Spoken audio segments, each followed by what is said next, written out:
ഭിന്നശേഷി അധ്യാപക നിയമനത്തിൽ സർക്കാരിനെതിരെ കത്തോലിക്കാ സഭ വീണ്ടും രംഗത്ത്. വിദ്യാഭ്യാസ മന്ത്രിയുടെ പ്രസംഗമല്ല അധ്യാപകരുടെ പ്രശ്നം പരിഹരിക്കാനുള്ള സർക്കാർ ഉത്തരവാണ് വേണ്ടതെന്ന് വാർത്താക്കുറിപ്പ്. സർക്കാരിന്റെ ഇലക്ഷൻ തന്ത്രം തിരിച്ചറിയണമെന്നും ചട്ടം 300 ചതിയെന്നും KCBC വിദ്യാഭ്യാസ കമ്മീഷൻ പറയുന്നു. അനിൽ ജോർജ് ആണ് വിവരങ്ങൾ വച്ചിരുന്നത്. അനിൽ, ഈ സംവരണം ആവശ്യപ്പെട്ടുകൊണ്ട് ഈ കഴിഞ്ഞ ദിവസങ്ങളിൽ ഒരാഴ്ചയ്ക്ക് മുൻപാണ് ഒരു സമരം നടന്നതും ക്ലിമിസ് ബാവ അതിനെ ഉദ്ഘാടനം നിർവഹിക്കുകയും ക്ലിമിസ് ബാവ തന്നെ സർക്കാരിനെതിരെ അതിരൂക്ഷ വിമർശനമൊക്കെ ഉയർത്തുകയും ചെയ്തത്.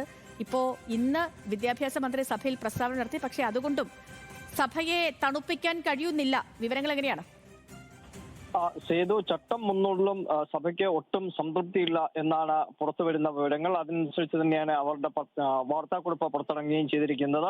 ചട്ടം 300ന്റെ ചതിയെന്നാണ് കത്തോലിക്ക സഭയുടെ വിദ്യാഭ്യാസ കമ്മീഷൻ വിശേഷിപ്പിച്ചിരിക്കുന്നത്. നിയമസഭയിലെ മന്ത്രിയുടെ പ്രസംഗം അധ്യാപകരെ വഞ്ചിക്കുന്ന വാഗ്ദാനങ്ങളുടെ പുകമറയാണ്. ഭിന്നശേഷി വിഷയത്തിൽ വേണ്ടത് നിയമസഭയിലെ പ്രസംഗമല്ല, തടസ്സങ്ങൾ നീക്കുന്ന സർക്കാർ ഉത്തരവാണ് വേണ്ടത്. സർക്കാർ ഉത്തരവ് പുറത്തിറങ്ങാതെ അധ്യാപക നിയമനം നടപ്പാകില്ല.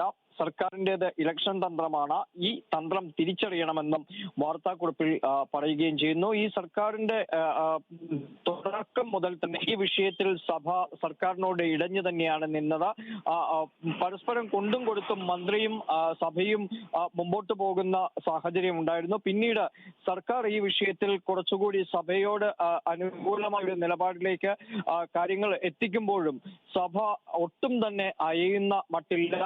ഉടൻ തന്നെ NSSന് ലഭിച്ച അതേ ആനുകൂല്യം തങ്ങൾക്കും ലഭിക്കണം എന്ന കടുംപിടുത്തം തന്നെ സഭ പുലർത്തുകയും ചെയ്യുകയാണ്. ചെയ്തു. ഓക്കെ, അനിൽ ജോർജ് ആണ് വിവരങ്ങൾ നൽകിയത് കൊച്ചിയിൽ നിന്ന്.